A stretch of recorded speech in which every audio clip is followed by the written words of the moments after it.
So welcome back, Fred. Thanks for continuing the talk. Thank you. I'm really happy to be here as usual, as one of the parts of my week that I've structured into my life as best I can, and to be with all of you wonderful 5-star people who participate in divine activity, probably more than you know. And that's a little bit of what I wanted to mention today. That a lot of the art of divination is only mystical because we assign it that category, but it's really understanding what's there right in front of our faces. And that doesn't take any kind of mystical insight. It simply takes observational training. And that training can be, you can be an autodidact, learn it yourself, pick it up yourself.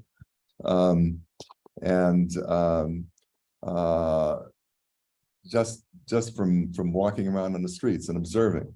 For example, you know, depending on, like, everything in nature has its own little significance. There was yet another article, I think it was in the New York Times Science section or somewhere in the last week or so, about are snowflakes all really shaped differently? And the answer is yes, they are. And now I mean, everybody's always said that, but is it really a fact? And indeed it is. And I suppose if one were to study snowflakes in a storm and see that there may be the crystalline patterns of them from one storm are slightly different from those from another storm, and yet each one of them being different in itself, would lead us to understand, like, weather patterns and you know, even like the, you know, future weather patterns, not just the present, but knowing exactly what those are. But there's two patterns over time, because you can be patterns is what I'm predictive going to about talk about. these Exactly. various conditions. Yeah. And there's two things that are seem to be related as far as something, you know, just exotic out there and in a way plain. One would be snow after a fresh storm. The other would be sand in a desert.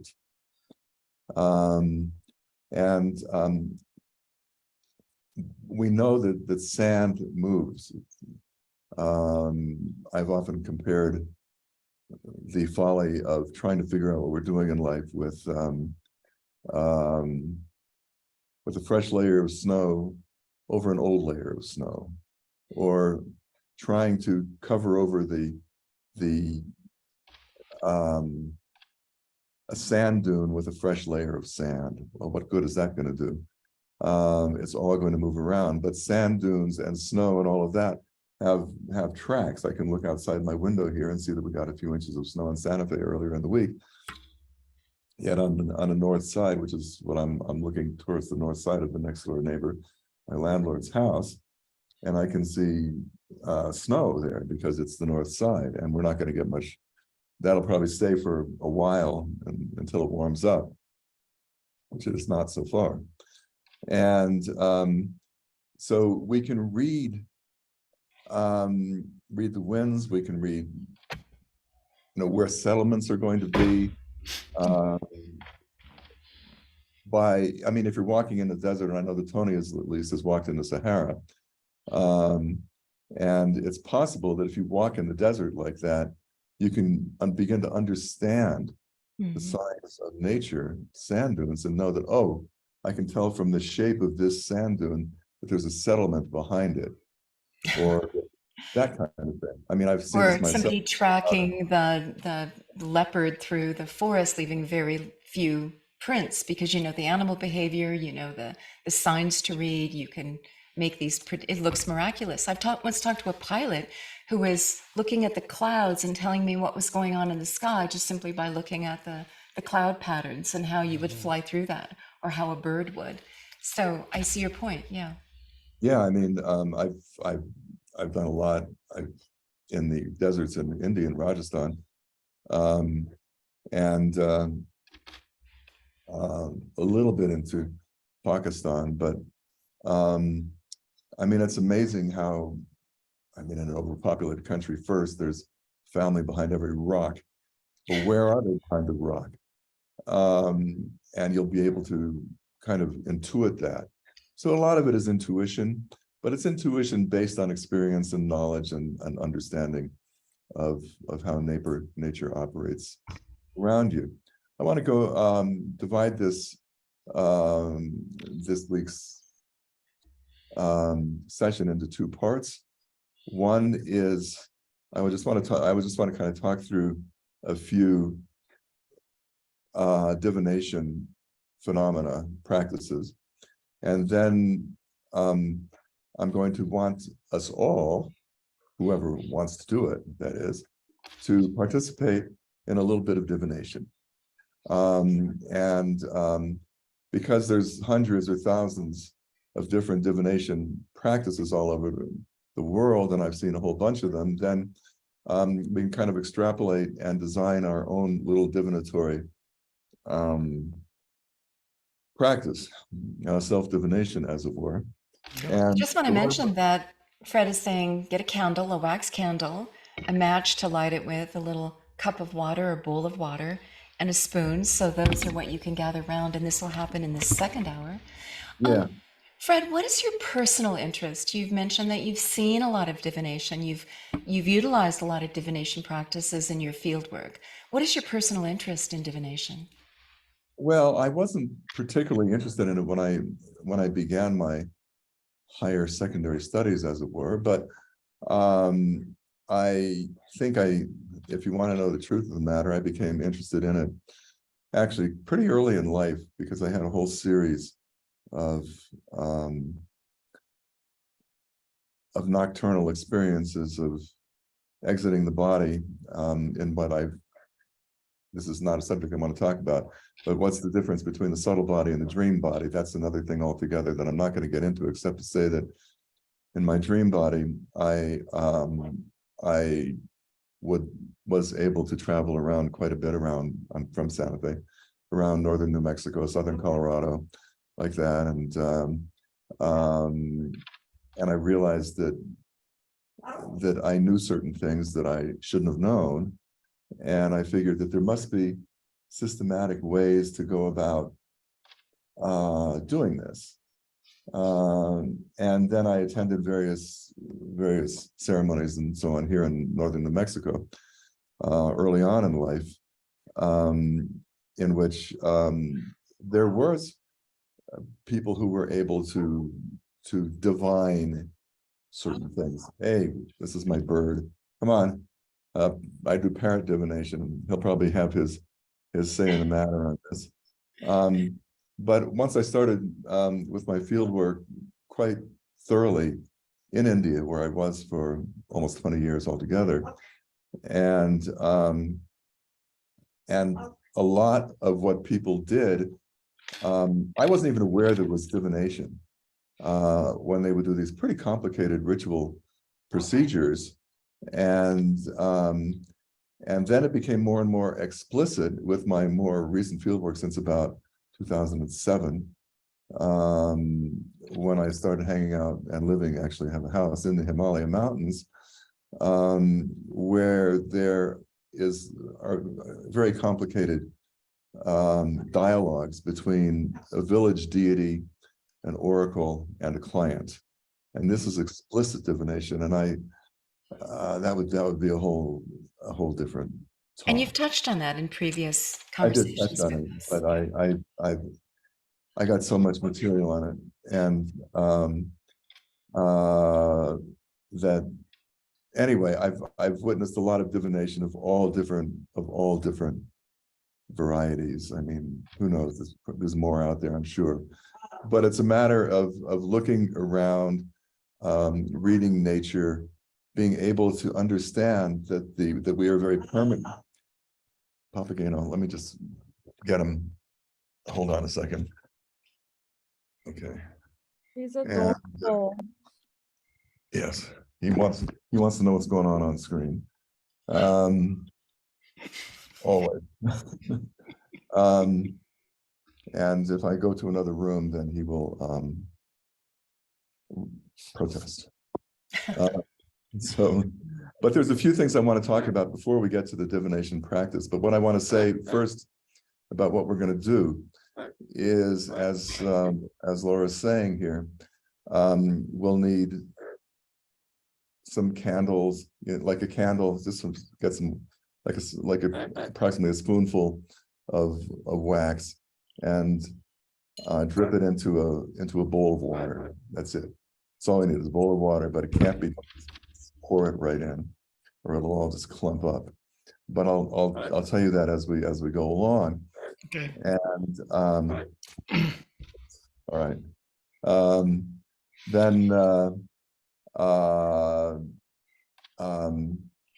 but be sure when you melt your candle that you don't put the spoon directly onto the stove, or else you're going to have a big conflagration. So you got to spend a couple of minutes like just dripping it onto a spoon, and then put the spoon onto the stove just so it melts, and then pour it slowly over like a bowl of, it's like a soup bowl or something, of water like that, and a pattern will emerge. But that's, those are simple. It's a simple thing to do. Anybody can do it in their own house. Okay, so there's a few things that I just want to mention here. I want to show a couple of slides in a minute on oracle bone divination in ancient China. One picture of mirror divination from Alexander the Great, who supposedly built a boat with a big mirror on top so that he could see what was going on elsewhere in the seas, and had an oracle with him. Let's just think for a second about what happens. How does it happen that we can actually escape linear time that we're in, that we can collapse the kind of the space-time reality that we're accustomed to addressing? But we know that this can be done. Probably many people in this Zoom room have experienced lucid dreaming or flashes here and there of divinatory experience.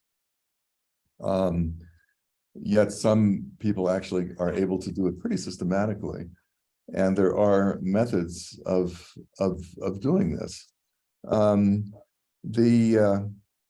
There's words for all of these things. Let me go to my first slide, I guess.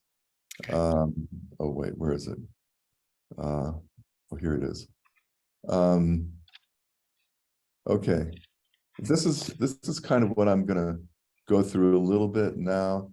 Okay, now that I could have made this list 10 pages long. You can read patterns in moss if you're in Greenland.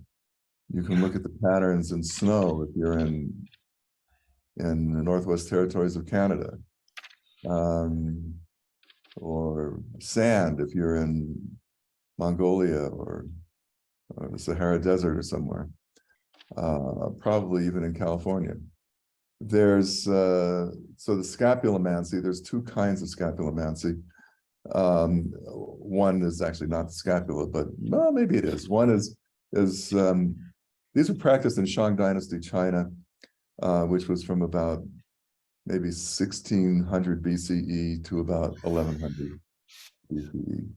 And there's thousands and thousands of these bovine scapulas, or another thing that went under the same name was tortoise shell. Now, how would they do this? So here's a tortoise shell with an oracular inscription.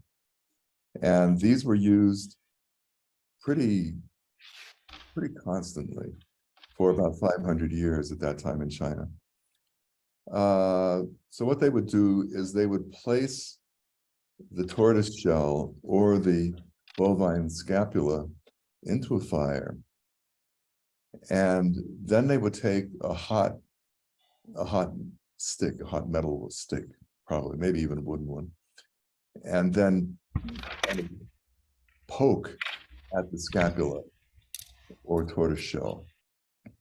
It would, and once they poked at it, it would create these patterns where the shells would they would become dried, and they would lines would appear in them.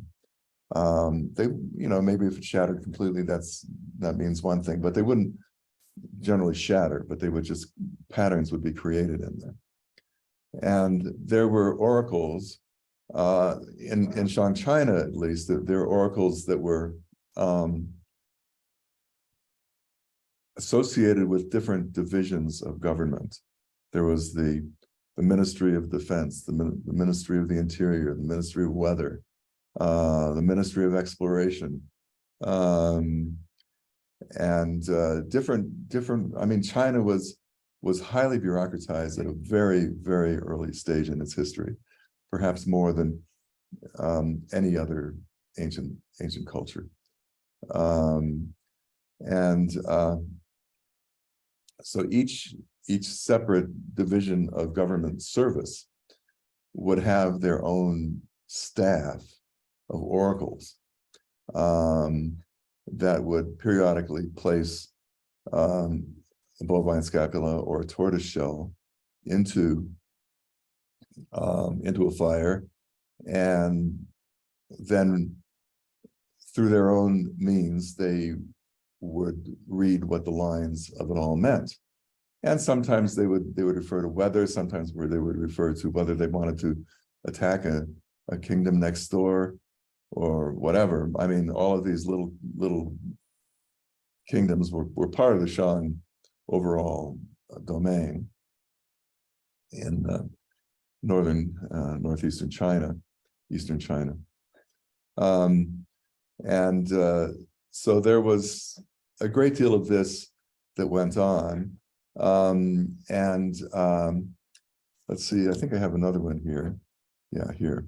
An ox scapula with an oracular inscription, about 1600 to 1050 BC. Osteomancy with bone, scapulomancy. Mancy, the suffix has to do with divination. And we'll see a few more of these mancies in the next few minutes.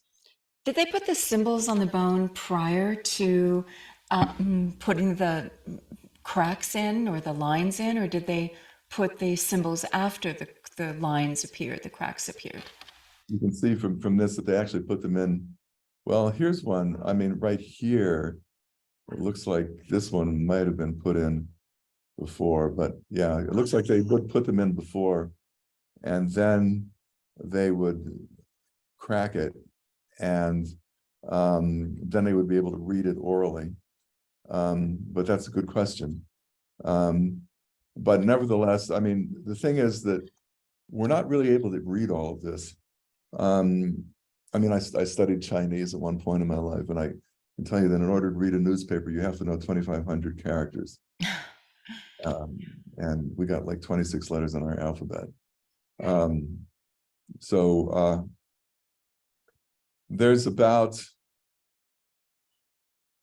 There are a few thousand characters. This is early form of Chinese characters.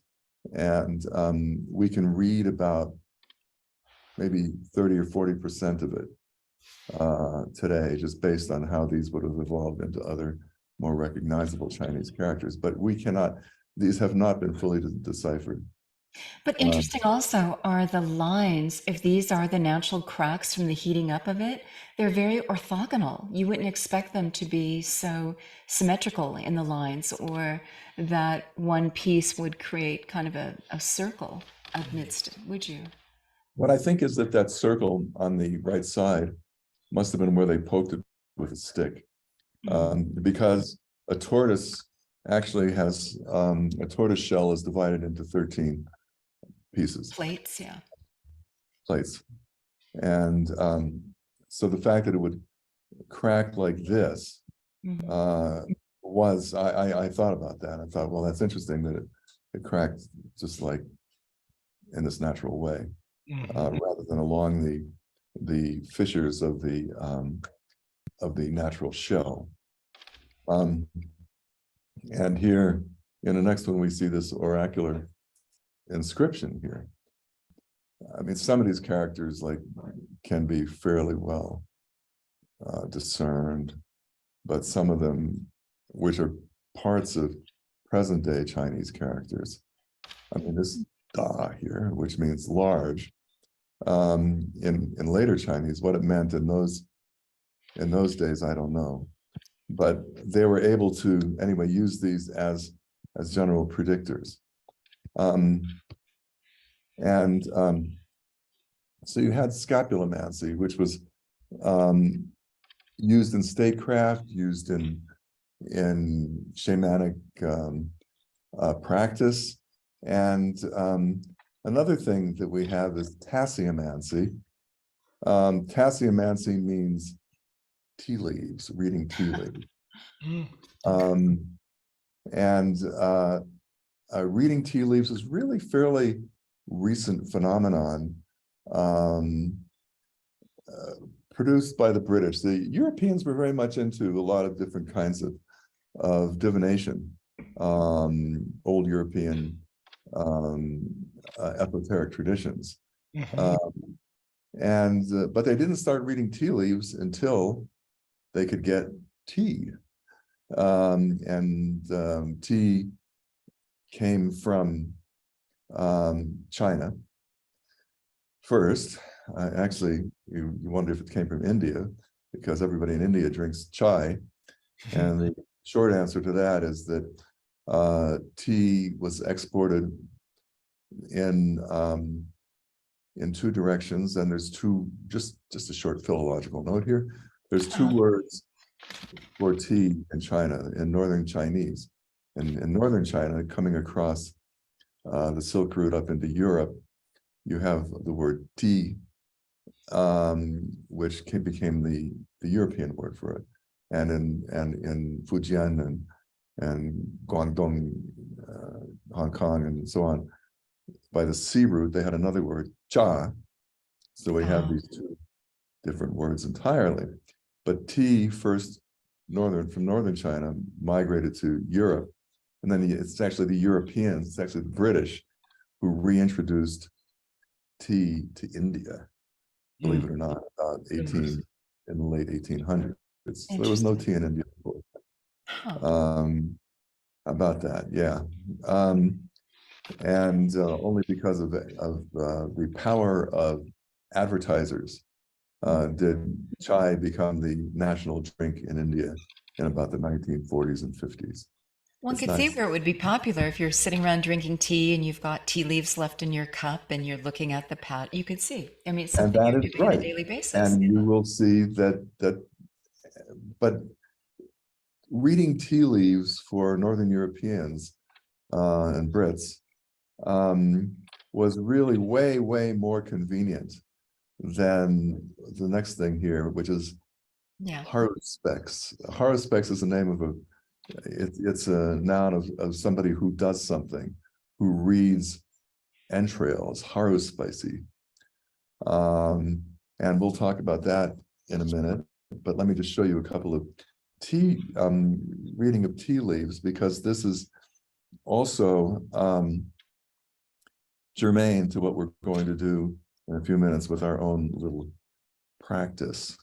Because what they would do is take tea, put like a handful or like a spoonful of tea leaves in a cup, and then swill it around, drink it. When there was about a spoonful of tea left towards the bottom of the teacup, then they would swirl it around, usually clockwise, and then dump it into another cup or into a plate, and wherever the tea leaves would land, then they would read it. Let's go to a couple of pictures of this. I have to just interject with Tony's question. How was divination received in Europe? A Europe that tortured heretics in the Dark Ages and beyond. Even into the 18th century, Europe was not so friendly to alternate thinking. Or was it just a fun pastime? They actually took it pretty well. They took they took pretty well to it. There was a lot of divination that went on in Europe constantly, regardless of whether there was an inquisition or whatever. To what extent divination was used in such things as crusades or divination, or rather, or Inquisition. Some that I can't answer, but I have to believe that it was used very, very frequently, in the same way that astrology is used. Let me just cite one instance I know from India, for a place I lived for many years, Pune, which is about 112 miles southeast of Bombay, Mumbai, and in about the year 1780 there, the British had sent a force, and their force was basically not, of course, British soldiers, but there were a few British soldiers and another military force. And the rulers of Pune, called the Peshwas, or the Peshwas were, they were confounded by this alien army. So they kept consulting the astrologers. That's a tough type of divination, of course. When shall we counterattack? And it was always, it's not a good day. It's not a good day. I can't see it tomorrow or the next day. And they kept like that until finally they lost the kingdom. So I expected Stalemated. Yeah. the divination, if they had practiced it, for example, I mean, the Crusades were not a victory for the European Christian forces at all. Basically, they lost. But to what extent they actually utilized divination, or the Islamic forces from Turkey might have used their own forms of divination, because there's tons of forms of divination that were popular in the Islamic world. Well, one can see world leaders with a lot at stake turning to anything to try to get the edge. I mean, look at Ronald Reagan famously using astrology. Nancy did, yeah. Or Nancy, rather, or Rasputin, right? And so, I mean, Sure. when the need arises, you turn to just about anything to help. Yeah, Indira Gandhi in India, she was the chief potentate of that country since about 1966 to about 1984, with a few years off in the middle. And she regularly employed tantrikas to do divination for her, and to do certain rituals that would improve her, that would augment her power. Or the Dalai Lama, right? Or the Dalai Lama is even a better example, because they still have their oracular practices, and I've seen some of those, and I can tell you that it's just remarkable what they do. They go into these, I mean, I saw this in one in Tibet, another one in northern India, but these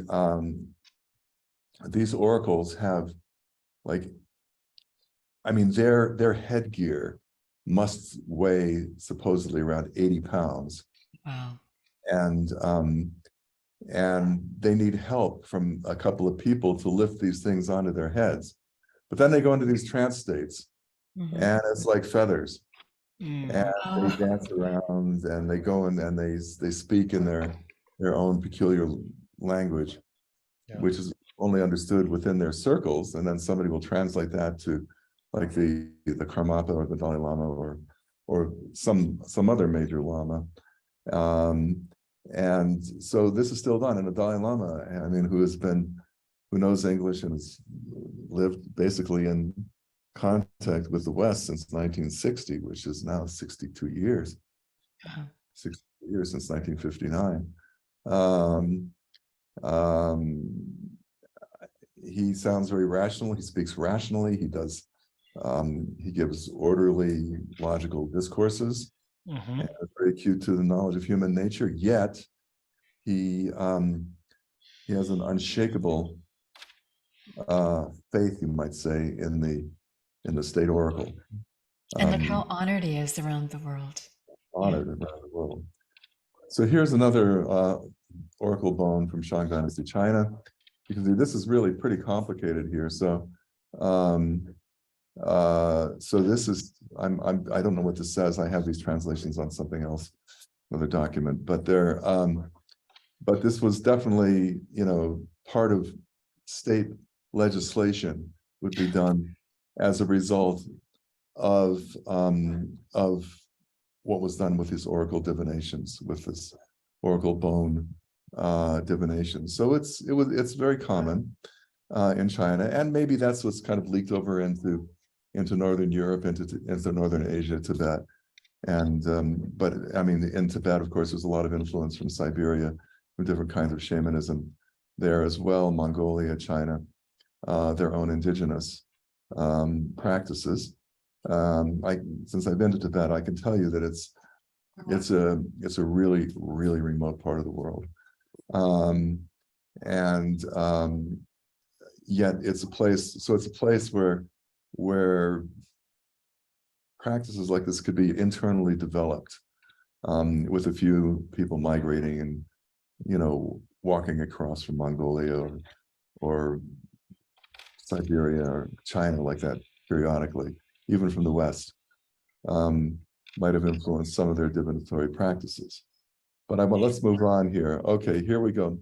Tasseography, also tasseomancy. Graph has a sense of graphy, has a sense of shape, of writing. Mancy has a sense of divination. So writing through tea leaves or divination through tea leaves. So it's the art of identifying symbols and interpreting messages found in shapes and configurations of the tea leaves. So after you would take your last little spoonful of tea and then kind of swirl it around and dump it back into a cup, you would get a kind of a random formation. Now, randomization is, how random really is randomization? Probably someone like Tony can explain this much more scientifically than I can, except to say that there's that something is random because it fits in with that moment in time elsewhere. Would you agree with that, Tony? Yeah, it would fit in the environment, all sorts of things. It is a matter of time. It is a matter of sequence, maybe more than time. And so, yeah, I don't think you can claim there's a time function that you could reverse and have things reverse. Maybe there is, but if so, I don't know it. But it is a sense of sequence, and patterns do occur in random phenomena, as they do in ordered phenomena. It's the question of what is the Coincidence? difference? What is the driver? That's the difference. Mhm. Mhm. Yeah, that's true. And what could be the driver? Because I talked about this penetrability. I mean, our own personality, something that comes out of my hand, the tea leaf patterns out of my hand would be something different from what comes out of yours. It could be the exact same moment in time, and we could be doing sequentially the same thing. Drinking the tea, sipping it, pouring out the last little bit of it, and allowing these tea leaves to take their own shape. I mean, we Like a might tip snowflake. up in one way or another a little bit, but that all depends, again, on the factors that are within each one of us. Which means that randomness really is tied in with everything else that's around it. It may look random, but in my humble view, nothing is totally random, that everything fits in together some way or another. So ways of reading patterns like this can also come from other things that we may happen to know. For example, a diviner might also know about astrology, for example, and the way that the 12 houses of a horoscope are laid out culturally, like in a circle. The first house begins at the top, maybe. So if you look at the teacup, which is round like a astrological chart or clock, then the tea leaves clumping in a certain position would mean something like the planets would in a chart? Or That's are they looking like characters, or are you reading the space between them? Are they All good. meaningful, or is it a Rorschach pattern that Yes, could comes to be, mind? Is there a, what's the decipherment of it? but the Rule set? Rorschach could also fit in well with one's own Psyche. understanding of an astrological pattern. I see. Yeah.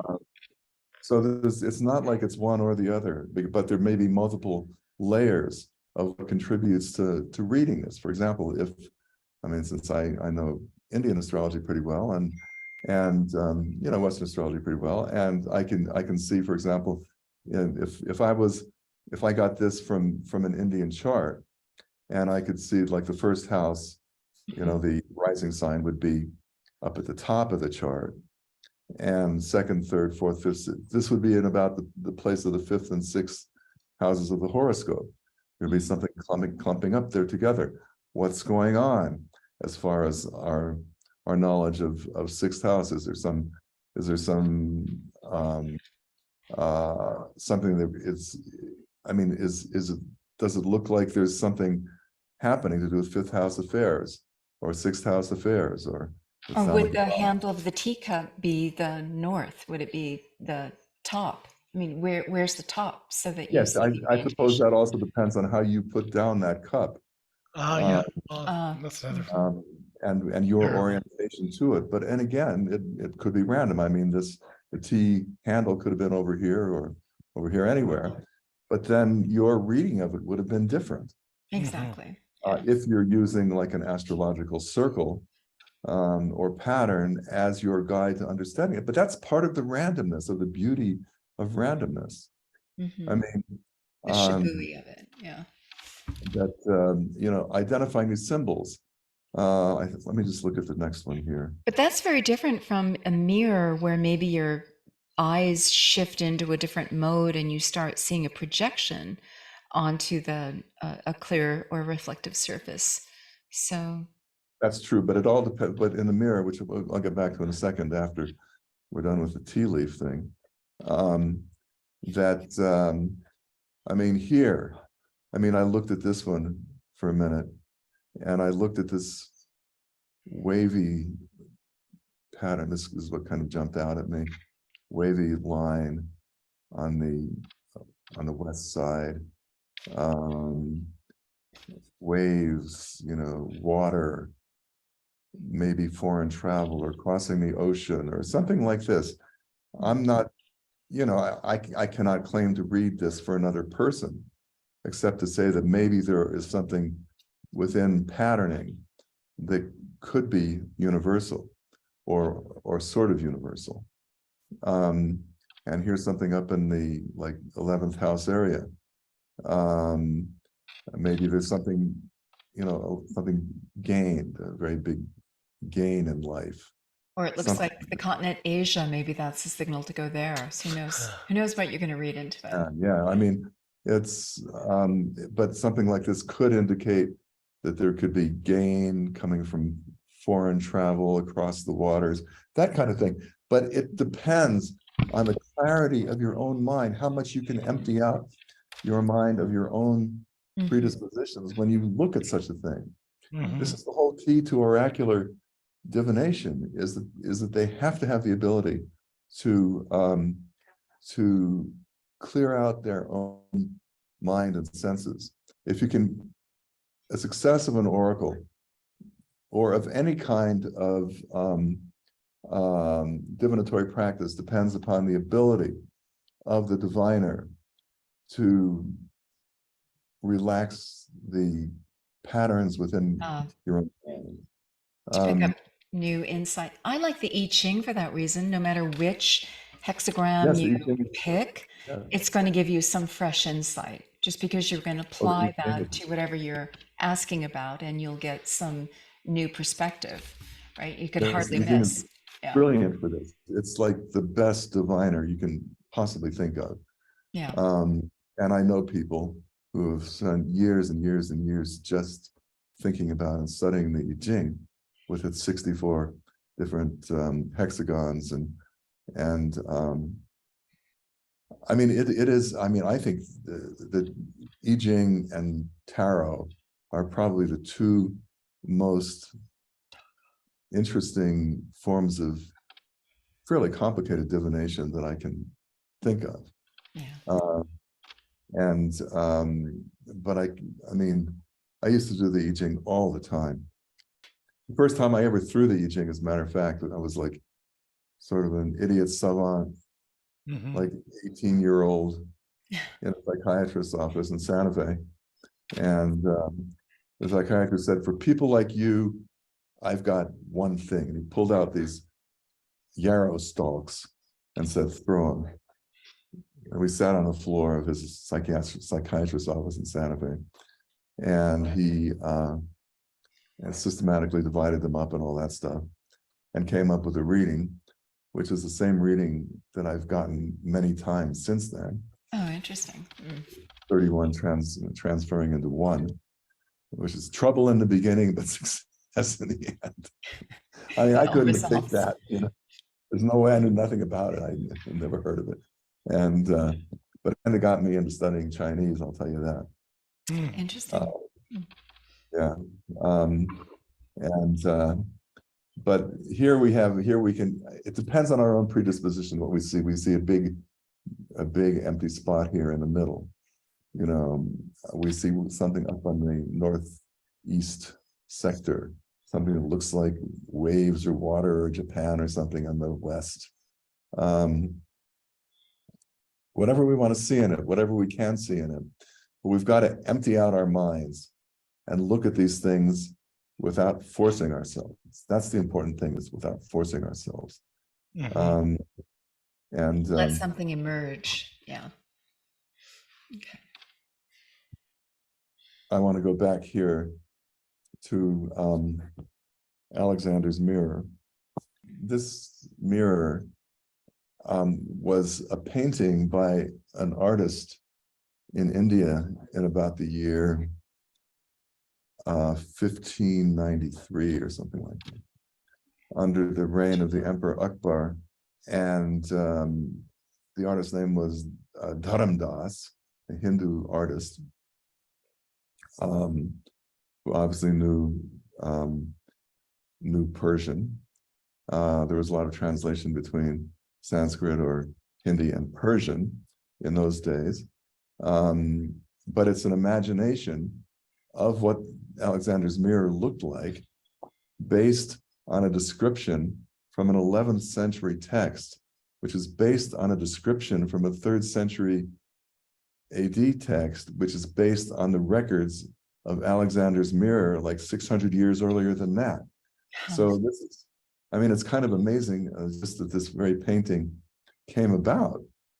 And so the idea, even Alexander's idea, was that he built this large kind of fortress with a mirror on top off the coast of Peloponnesia, which is Lebanon, that area of the the Eastern Mediterranean, West Asia, like that, Israel, Lebanon, that area.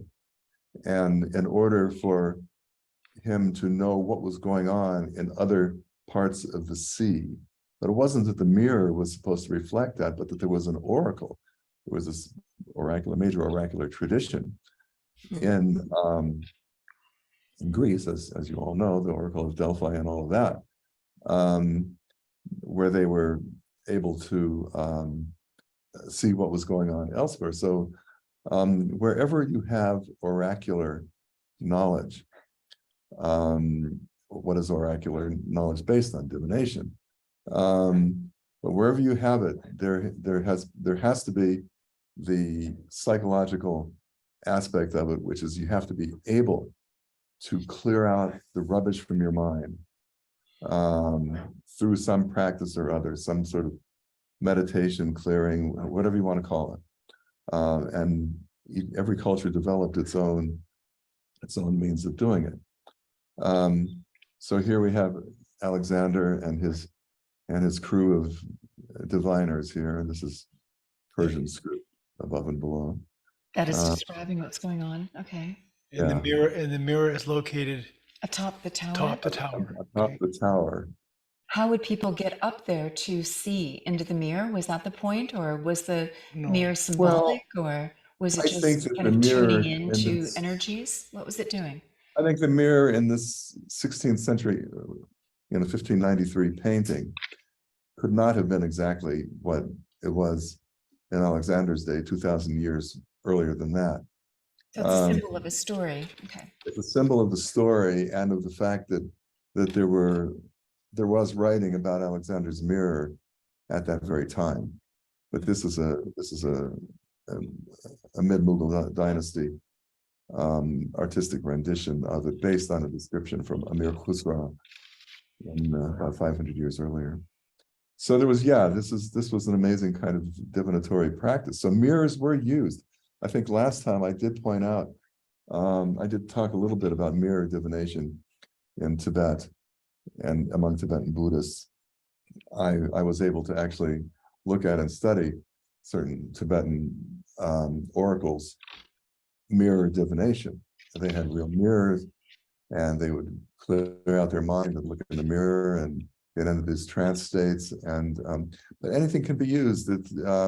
You could paint. You could put black oil on your thumb, something shiny, like oil, black oil, and share into from your fingernail polish. I guess you can do it with fingernail polish. I think the Van Poles have pointed out that there's a lot of Mesoamerican artifacts where they had a shiny surface, they painted it on, but it degraded over time. But if you look around, there was a lot of reflective surfaces utilized. Yeah. And with the practice of ecstatic postures, we've identified many artifacts that seem to have that aspect to it, both mirror and divination together. Yeah. So there's a direct connection.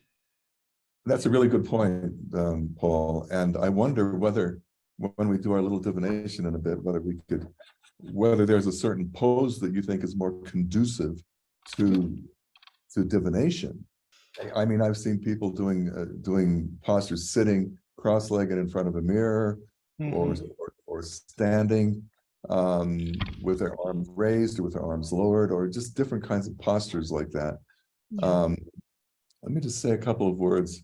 Well, this is something in India. This is a tree called Terminalia biliaca or Vipitica, which translates literally in Sanskrit to fearless, and it was regarded as having demonic forces in it. And I'm going to talk about something about this in a second, which means it's inhabited by negative forces. And inside of these shells here, the nuts are 5-sided. And were used as dice very early in the 2nd millennium BCE in India. We see, and even in the earliest Indian text, the Rig Veda, we see mention of dice. In fact, there's one hymn that could be as old as like 1200 years old BC, 1200, 1300 BCE, based on the dialectal features of that hymn. That whereas there's the lament of a gambler, saying how he was so devoted to throwing the Vibhitika nuts that he lost everything. He lost his family, he lost everything, and now was repenting for it. And so even back then, you had this, but the purpose of the nuts, as we know from other forms of ancient Indian ritual, was to know which direction to move, which direction to change. One very good example of directional divination would be knowing where the air, where the prana or the chi was strongest, which direction it was coming from. And usually things are pretty fixed, like you have to put your altar in the east or in the north or the south or something like that. These are pretty fixed, and you have to face the east when you're doing this or the west when you're doing this. But I will say that one thing that I learned about 30 years ago when I was doing very heavy Taiji or Qigong, really Qigong classes in London for a few years, that we were taught, how to still our minds and turn directionally, north, northeast, east, southeast, it's through all Like 8 putting your directions. finger to the wind and seeing which way it blows Yeah, the strongest over the cardinal chi. ordinal directions, and just sort of taking a couple of quiet breaths in all 8 corners. Hmm. Yeah. And then when you're done, maybe do it reverse way, and then maybe you could tell where Mhm. the prana, where the chi was strongest. And then you could do your practice facing that particular, cardinal or ordinal direction. So these things were forms of divination in order to make one's practice stronger. So in other words, no matter what the prescription is, whether it's fixed or anything else, then you could vary your practice depending upon the directionality of the chi, of the Align yourself better with the winds of the universe, the forces around you. forces. Yeah. Forces. That's right. If you're going to sail a boat across the lake, you want to catch that wind in your sails, idea. Yeah. This is tarot. I should have had the I Ching up as well, because Next time. next time. Well, there's a lot of you've probably all been to tarot readers, and if you haven't, I'm a great cheerleader of tarot. I haven't studied it as much as I wish I had, but hey, there's still time. Yeah. But you can do tarot with a single card, a bird spread here. This is a very common kind here with these 10 different Celtic cross here. It's very complicated, 4, 5, 6, 7, 8, 9, and one across here, 10. And there's one with 5 cards, there's one with 3 cards. So if you have a really good tarot reader, and if they can really put your life together, take it apart, put it together, and in the hands of a really, really good tarot reader, I've never had a better form of divination. Interesting. You can get sudden insights from something like the I Ching, or have momentary crises resolved by thinking in certain patterns from the I Ching, or from an astrological understanding, things like that, or from, I suppose you can use scapulomancy if you want to take it. Yeah, I mean, as I say, fortunately, the tea leaf reading supplanted reading of entrails, and A which lot was less messy. Yeah. here. Let me. How do I go off? So you're going to lead us in this exercise? I want to mention a couple But I things. just want to mention a couple of things before we do that, just to kind of finish up what Sure. I wrote. Rid of that. I wanted to, because of the really weird thing about entrail reading. I thought, what the heck is entrail reading? I've heard of it. I looked into it this week, and so what they would do in ancient Europe is animals would be sacrificed, and their livers would then be examined. And if the top of the liver was missing, then that would be a very bad omen. But it was very common among Christian apostates and Really? pagans in those days. And it was a form of communication with the gods, at least for the Romans. And I have to emphasize this point of communication with divine or semi-divine beings was always a part of divination. I mean, we tend to de-emphasize that aspect of it now, but it was and remains very much a part of divinatory practice in most parts of the world. As you're talking about angel readings, or I may be talking about communication with deceased ancestors, or with gods or minor deities, or so on. But That's why they call it divination. Divination, right. Now we've replaced a lot of that kind of discourse with talking about nature, kind of naturalize the whole process and reduce the what we would agency of the divine. of the divine, or the extra human world, or the extra or the world which is not within our field of visibility. You know, but the Romans would conduct animal sacrifices in order to discover the will of the gods, and they would gather their information through the reading of animal entrails, but not just the liver, but the heart and the lungs also. I mean, it sounds kind of grotesque to us today, but that's what they did. And there were a lot of signs that they were able to read from looking at these entrails as to whether the gods approved or disapproved. And in some of the divination I've seen in India, it all had to do with like pushing on, like a flow chart, pushing on to what if the gods approved of this, if a certain goddess was to be suddenly worshipped or given offerings, and then you move on to the next step. You know, with this haruspicy, the animal entrail divination, you know, was the liver full? Was it shrunken? Was it swollen? Was it rough? Was it smooth? All of these different things were important. Well, maybe you didn't want to choose an animal that looked ill. Maybe you wanted to choose a healthy one to get a better chance of a good liver.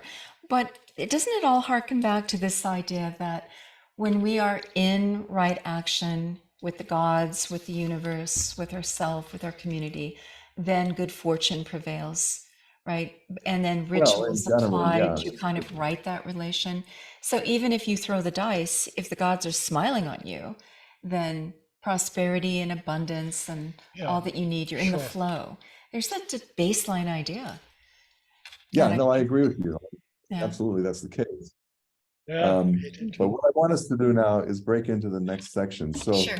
It may take you a couple of minutes to go into your, so what I want you to do is get your candle or whatever, and you can do it in two ways. One is you can just melt the candle and just kind of swirl it around a bit in like a small soup bowl of water. Doesn't matter if it's a dark soup bowl or a light soup bowl, or if you want to go into your kitchen and do it over the stove and put the hot stuff into, you know, molten stuff into a spoon, and then swirl the spoon kind of around over the bowl. Because we are approaching, I used to do this on New Year's Eve, and we're getting pretty close. There, a couple of weeks off from New Year's Eve. You want to set your chart for the future. You reset your cycle. Yeah, just see, like, how's your next year going to be? You know, just a simple question like that. You can ask it you can ask a more complex question. You can have a different idea in your mind. But I've always found, I mean, there's two things I used to like to do here. One in a place very close to where the Kaimenge Institute is located. I would go on New Year's Eve to a place very close called Sankawi, which you guys have undoubtedly been to many times, and climb up on there at roughly sunset on New Year's Eve, and kind of, I was doing this when I was like 17 years old, okay? And for many years I would go up there and just, which is an old Native American ritual ground. Probably no more than about 5 miles from the Kaimenge Institute. And I would throw coins in the different directions and just kind of see how I felt about things. But this is the same sort of thing. I mean, you have like directionality. You have so go for it. So you can go in your kitchens for a minute if you like, or there if you're equipped for it, and just melt enough wax to put in a spoon and make sure the spoon is hot enough so it doesn't congeal in the spoon, and just pour it kind of in a pattern. It doesn't have to be slowly, but you can do it, you know, gradually, thoughtfully, mindfully and mindlessly into your vessel. And remember that mindful and mindless are the same sort of thing in a practice like this. Be an empty bone. Because you don't, you have an intentionality, like what's the next year going to look like, or how am I going to resolve this crisis that's been overwhelming me in the last little while? It's just something like that, but you don't. And then just hold your space, your mind space. Oh, react. How will So people show this to you? Take a photograph and then hold it up It's kind of hard. to see you patterns, or I just mean, read what you it can, and yeah, then if share somebody that can do that, that would be impressions? good. Or if you want to photograph it with your Uh-huh. camera and then show it bring up their little pattern. What I would like is not for everybody to throw in their 2 cents worth on somebody else's reading, but if somebody feels free enough to speak within the group and say, oh, there's clumps here, there's something over in that direction. What do I happen to see in it? If anybody, do we have anybody who feel comfortable to do that within the group? I mean, nobody's going to be judged or evaluated. It's just a matter of just knowing that, you know, that a divination process is happening.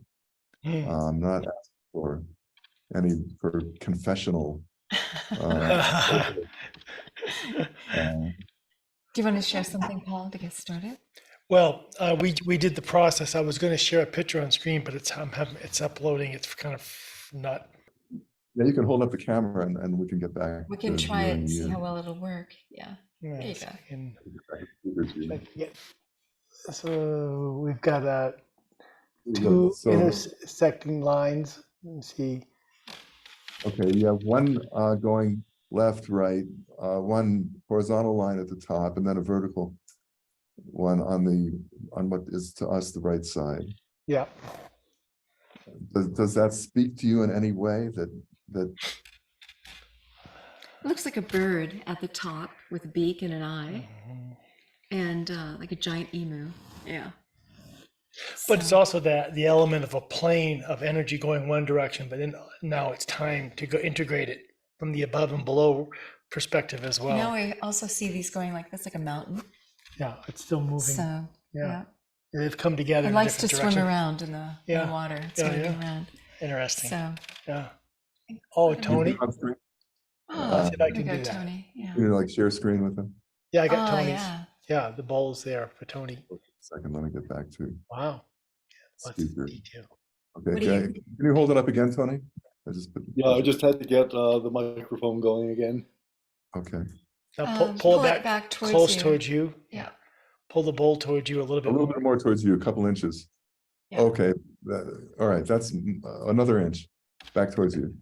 Yep. Okay, that's better. Freeze. Yeah. So there's a lot of different particles there, but there may be a pattern in there that you see that the rest of us don't see that may be relevant to your situation or some part of your situation, something like that. Well, the first thing I'll comment on, I like to draw, and I tried very hard not to draw. And so for a while I was moving around, and then I just let the wax fall in the middle. And it seemed to create little dots, and then it's migrating into a pattern of its own. But the propensity of falls of wax was right exactly in the center. So I think it's interesting how it's dispersed. I do see a kind of a enclosure with one way in or one way out. I don't know what that means, but I'm seeing that on this side. Let's see if you can. Maybe you can't see it as well as I can. Maybe I should. No, I can't rotate it because the liquid won't rotate with it. Okay, well, that's the reason. That's the direction it has to be then for you. Yeah. That's good. That's very good because there's a lot to work with, a lot to deal with. Maybe you want to just keep that bowl on the side and meditate on it later on or something like that.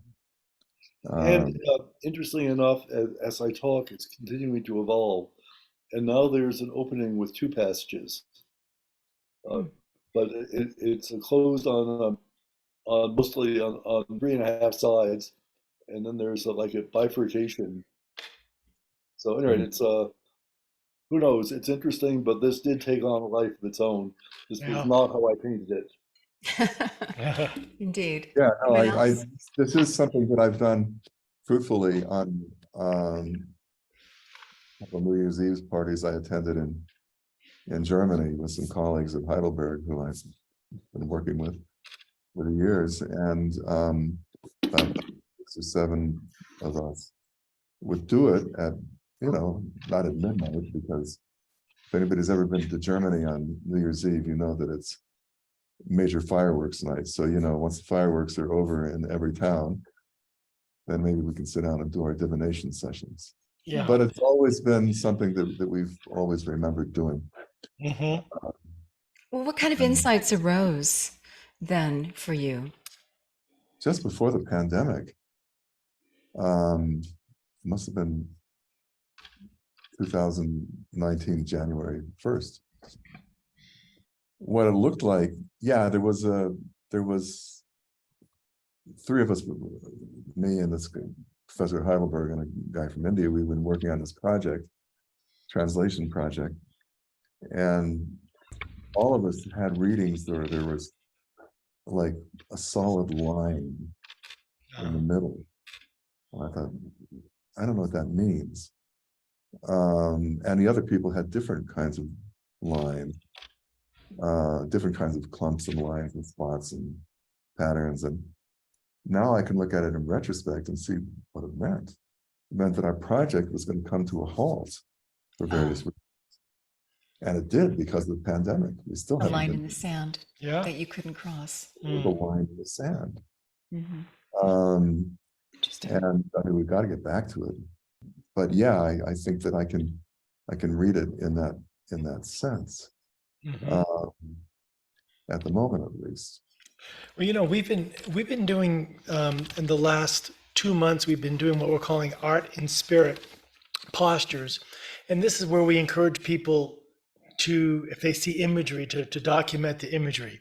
That it's not an art project; it's more about being able to just give life to the fact that certain elements of design, certain elements of visualizations come through, and we can document that. And as you showed some of the Chinese, also from the tortoise shell, but also the stones, almost like an entoptic phenomena, because it's characters, of course, since I don't read Chinese and I know what the characters mean, but there's the design element that flows through, and it makes me think about some of the interpretation of what people are applying to cave walls around the world in indigenous cultures, ancient cultures, and possibly there's another depth to it which kind of ties into our work, and that is this an encoded message, something deeper and more profound, and that it was meant specifically for them and their interpretation, but also it could be a message that's being passed down.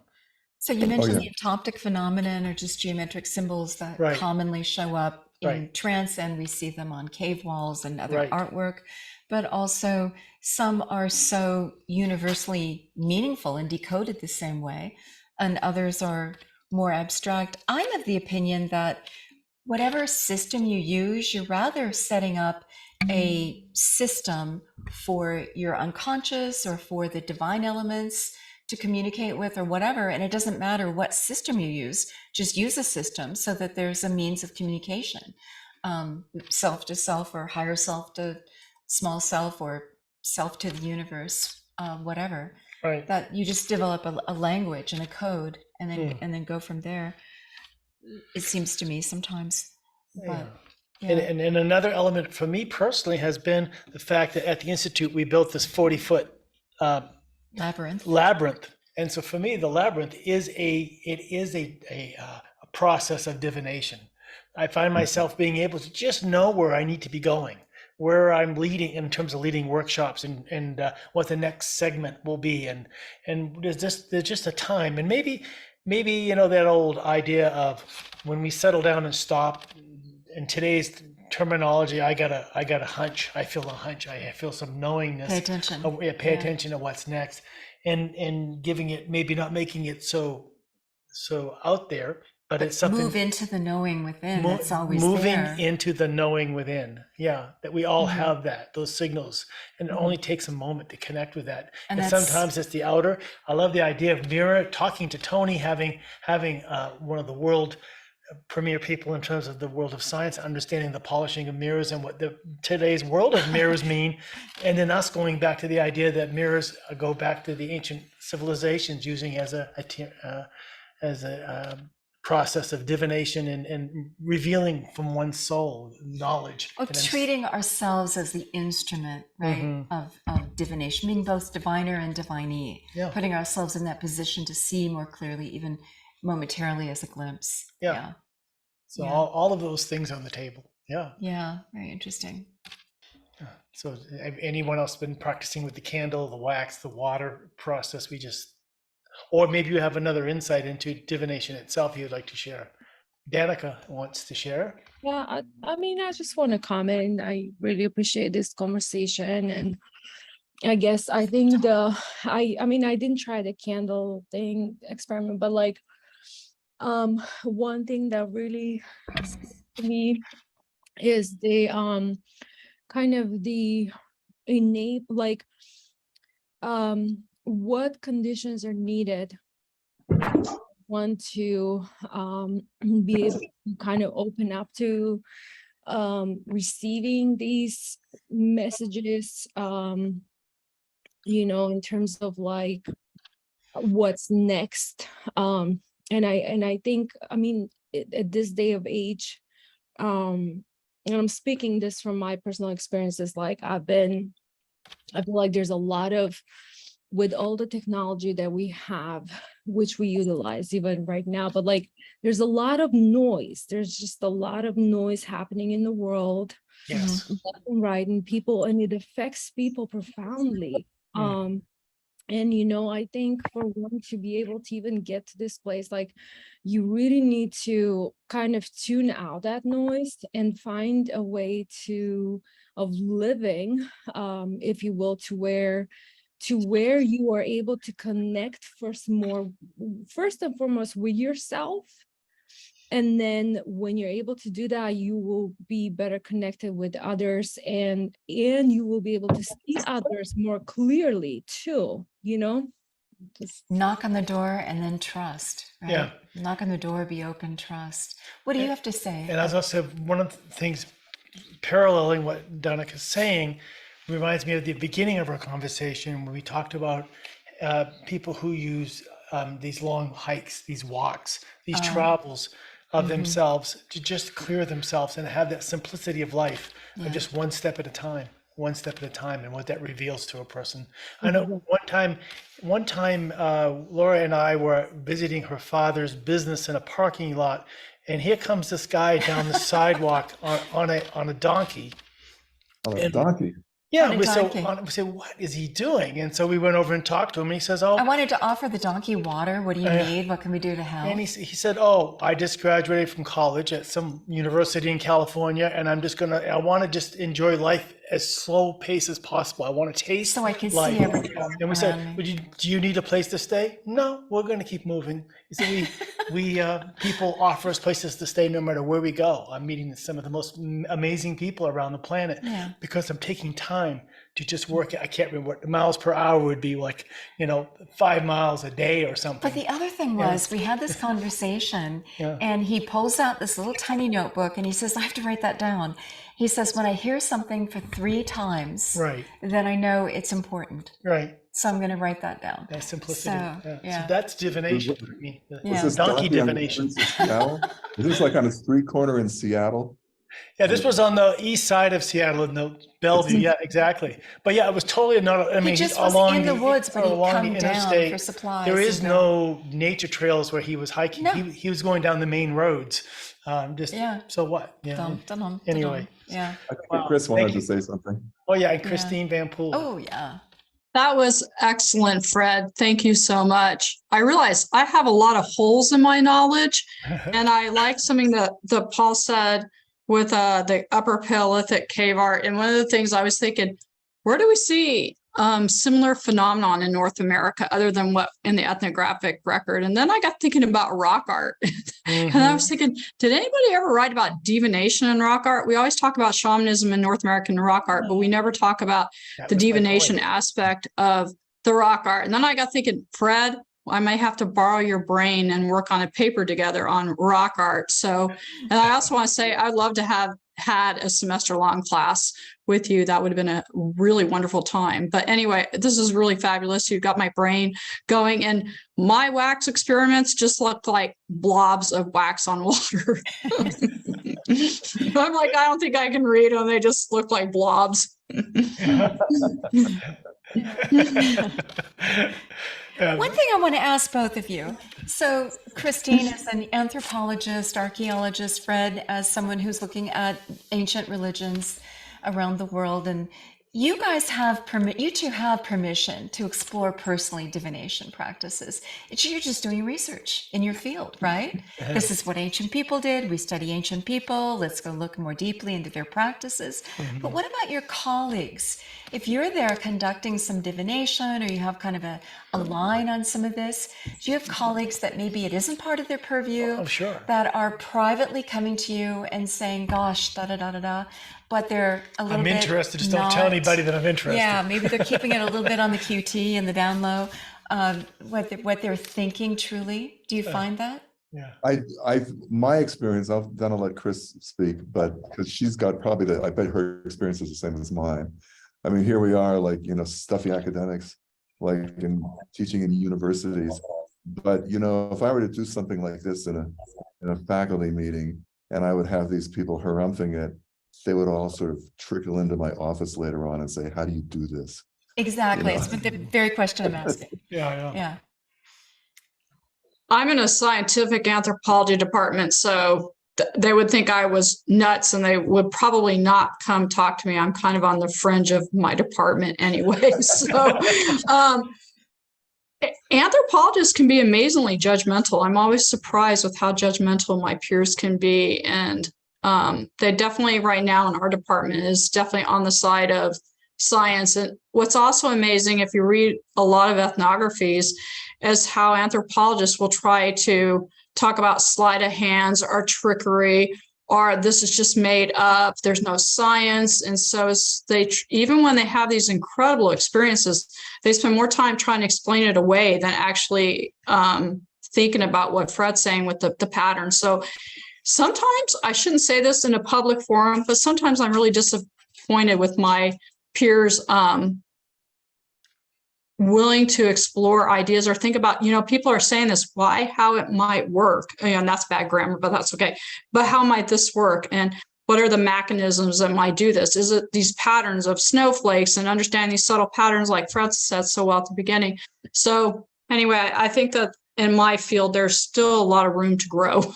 Yeah, I understand that. I mean, I knew almost everybody in the anthropology department of Iowa well, since I hung out with them more than I hung out with anybody else. And so I really understand exactly what you're saying, because of the pressure to not just do science, but to be scientific and act scientifically. But it's like, I think Aldous Huxley once wrote about, you get any well-meaning scientist out beating drums with them, beating tom-toms with the natives, and they're as subject to anybody else of going into those states. Huxley said that. Well, and yeah, exactly. You have the Turners, and they had a lot of backlash to some of their work too. The Turners, and they definitely had the Nubian drums going, and that fundamentally shifted their entire life. And they're anthropologists, the exception of the rule that I was just talking about. So I'm really a big fan of the Turners, and of course Felicitas Goodman. But Alex Huxley and all that is absolutely correct. But yeah, I still like to think. Go ahead. I'm sorry. Go ahead. No, it's good. It's good. Miriam, I want to follow up. Interesting comment. I'd like to put Miriam on, who's saying that as an anthropology major, you've run into this adage of, the Native Americans don't know anything about their own history. They've only been at it for many thousands of years, but we have to come in and tell them what their history is. Do you want to speak to that, Miriam? Well, but then they realize Mike is still off. I'm kind of a fan of when that happens. It's like, you don't know what you're talking about. You've only been here 3,000 years and you came over the land bridge. What are you talking about? You don't know your history. And then it takes 30 or 40 or 50 years. Oh my gosh, here's stuff from 13,000 years ago. Oh my gosh, you may have actually come up in a boat from South America. Oh my gosh, we can't really say that you know what you're talking about, but it may be that you know better than us without a PhD. That just drives me bonkers. That just makes me want to hit my head on the wall. And I mean, it's better than hitting somebody else, right? But it just drives me bonkers. I just like, really, people? Yeah. You know, I like modern anthropology. I mean, we have really grown a lot, and there are a lot of anthropologists that are into folklore, trying to understand the histories as the people themselves say it, you know, discuss it. And there's a lot of people trying to really embrace that. And that's wonderful. But there has been this tension in anthropology. But yeah, I agree, Miriam. And I'm just like, oh. Thank you for that. Thank you, Miriam. Yeah, Chris, I want to say, Chris, I agree with you too. This idea of rock art divination, I love to go further. I mean, Yes, all of us. Really yeah, interesting. right. And ritual spaces that are denoting to activate them, or the acoustics, or the shadow lines. What happened to Chris? I have one more comment. Let me continue what I was going to say. Yeah. And that is that ties in to what Dr. Goodman was talking about. She was saying that through direct experience, we can have what she called psychological archaeology, because a lot of these elements we never going to know purely from scientific study, and there's been no tradition passed down to tell us. Can I give you but a at least really if we good can example? if we can have the intuitive direct experience that connects us, and that's how we've been able to define some of the posture work as a divination practice as well. Put Chris back on. I've got a comment. Okay, this is a good example of that. So, Christine, you have told me, because I'm a fan of Maria Gimbutas, I'm a fan of the veneration of the goddess in ancient cultures, and look at all these statues and the artwork, and why not? And then I'm talking with Jackie Bushel, and Jackie was talking about the traditions of Mary Magdalene and Mother Mary and and I'm like, okay, in Christianity, are we not honoring the goddess, Mother Mary, wife of Jesus, Magdalene, Mother Mary, mother of Jesus? Isn't that a form of the goddess? Hello, in our own major religion, in our own society. Is that odd? How can you accept it here in our current society from a couple thousand years ago coming forward, and yet say it only started then?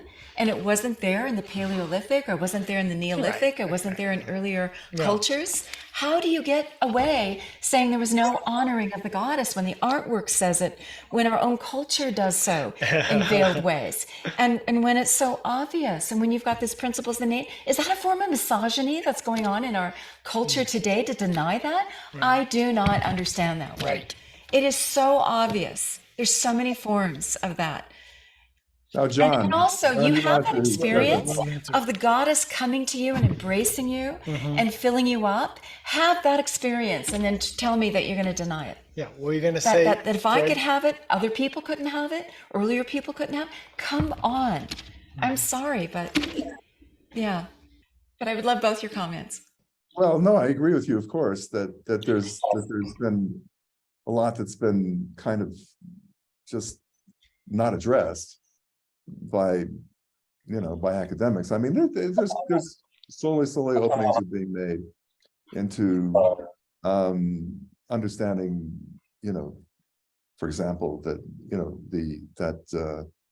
Mary Magdalene and the whole Marian, the whole Marian part of Christianity, of Catholicism especially, is gaining in visibility. Thank you. Yeah. Sure. But I mean, prior even. And still, mostly these fields are dominated by men who think about these intellectual problems and philological problems. And I get it. I mean, if I'm in a conference, let's say the American Oriental Society annual conference, there may be 40 people in the Sanskrit side of it from all over the world, and 35 of them will be men. Thank you. Yeah. Okay. Chris, anything to add on that? And then we'll go to John. I don't know. Archaeologists, males and females alike, have really had challenged and do challenge Amrita Gambuta's goddess stuff. That's just been something that was drilled into my young head in the 1980s and 1990s, that's just wrong for whatever reason. And archaeologists and anthropology have been really slow to deal with any of that stuff. And yeah, that's just maybe a science. I don't know why, but they just totally disavow that, which is unfortunate. I don't know why that history's there, but it is the reality of my field, unfortunately. Well, Yeah, thank you. Rob in the chat room made a good comment. He just said the church dedicated a transcript to the Mother Mary basically by popular demand as a way to bring the pagans into the church. By popular True. That's true. Oh, Thank you. All right. And Eric Wolf has talked about that a lot in his writings too, a very famous anthropologist. But anyway, one of the few that tried to deal with that. But anyway, All right. thank you. Chris. Yeah. Thank you, Chris. And yeah. All right. Who's So next? now John. Yeah. John Berger, here he is. No, hi. Can you hear me? Yes, we're going to put you up. Yeah. There you I want to show, I'm not sure this is going to be visible, but I have another phone because I've had problems with one phone, but I don't know if you can see this or not. go. Is it Stop visible right at there. all? Yep. Pretty yeah, Please. good. that's good. That's good. Thank you. That's your uh, wax pattern. Interesting. Oh, that's really interesting. Mhm. And I would like to say something that Tony alluded to, I think, too, is that it changed because first I had a board across my knees and I was dripping the wax and there were 3 distinct areas. And then gradually they started to rotate so that it looks to me like a dragon was stopped and it was sort of floating in the east, which actually, you know, I do Tai Chi and Qigong, and you mentioned that, Fred, also that the east is typically where the dragon is thought to reside in a way. That was really cool. And then the other 2, there were 3 little parts. The 2 other parts came together and they sort of migrated to the middle. But then I put the ball down on the ground to take a picture of it, and then it changed again. Oh, And on wow. the ground, the 2 of them came together and they met in the middle.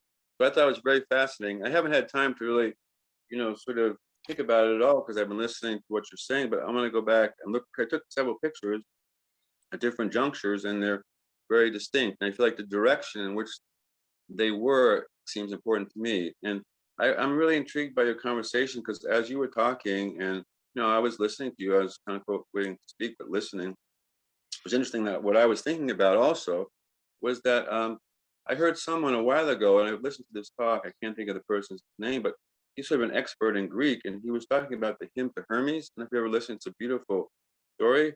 However, there's something about it that I found was kind of disconcerting. It seemed to me that there was a not implied, but a very definite like misogyny in there that essentially I think in Greek mythology, even in Greek mythology, that Apollo took over, you know, the job of divination from Delphi, right? And he used every that was his first job.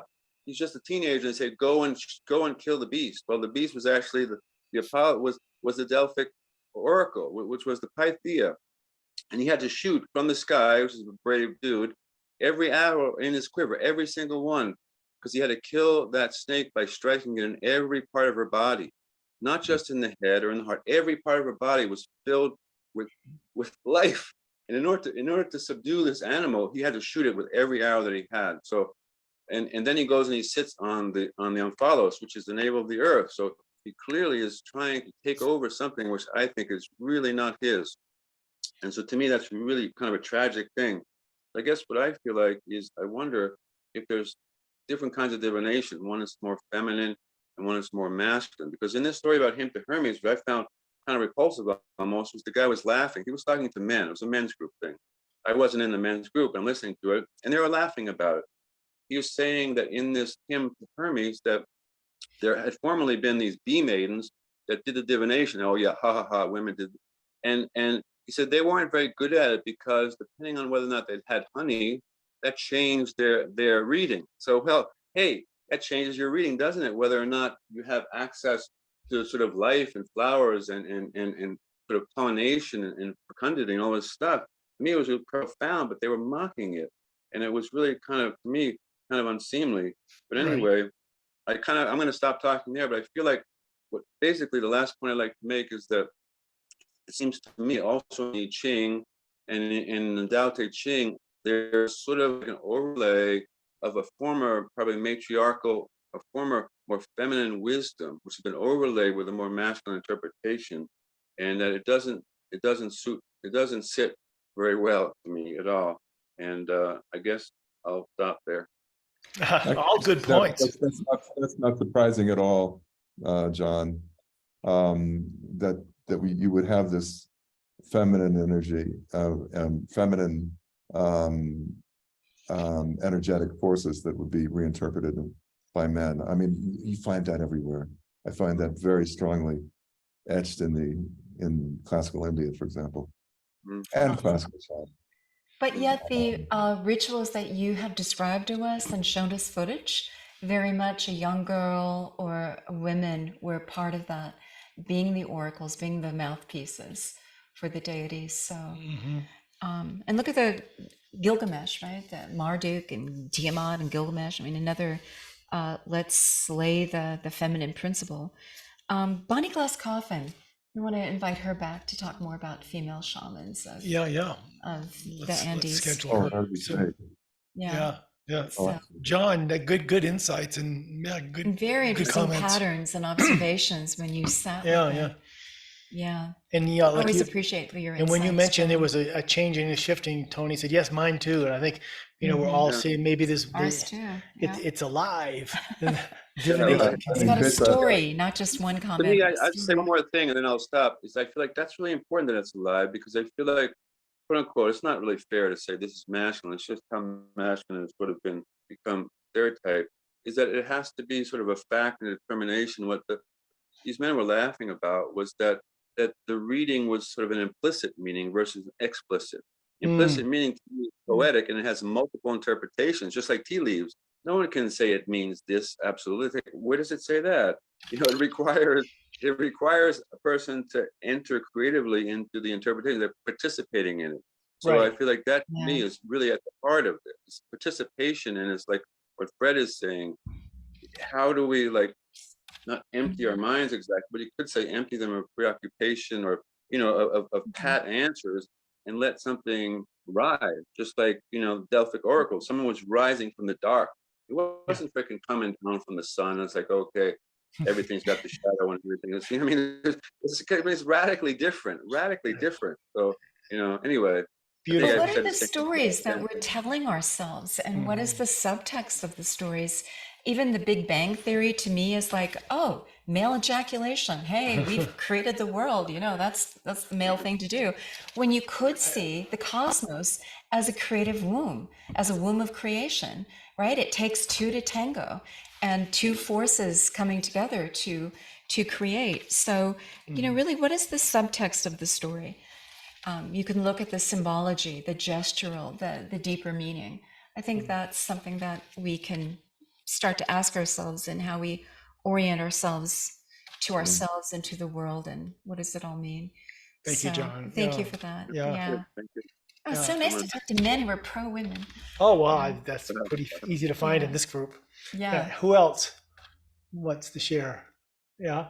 And Fred, did you have any more comments in the meantime? Not really. I mean, let me just emphasize one thing that Tony wrote, and that's that that the wax pattern continues to change even when left alone. So any of you who've done this or who will do this easy kind of thing in the future, just you don't have to throw it away after the first minute, but continue to study it, because it will change as well.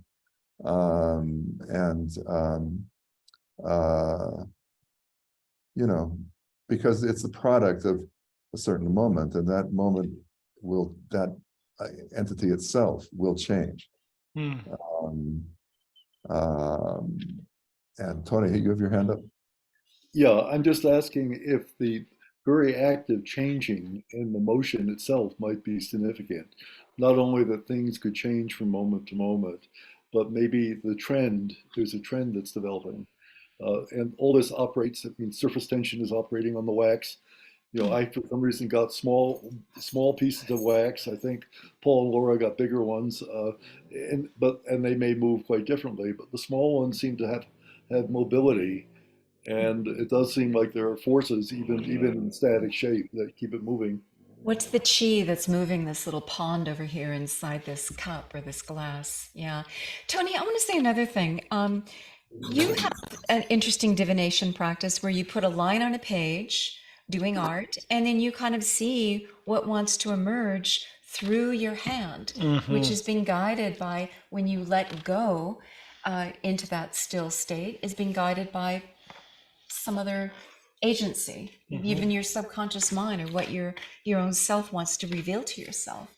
It's so interesting how many ways we can have patterns come forward that can be meaningful, or read out our own subconscious or unconscious mind, which is probably holding a lot of observations that don't quite make it to the intellect because we tend to screen things out. Kind of like an automatic Yeah. writing, almost like an, yeah. Yeah.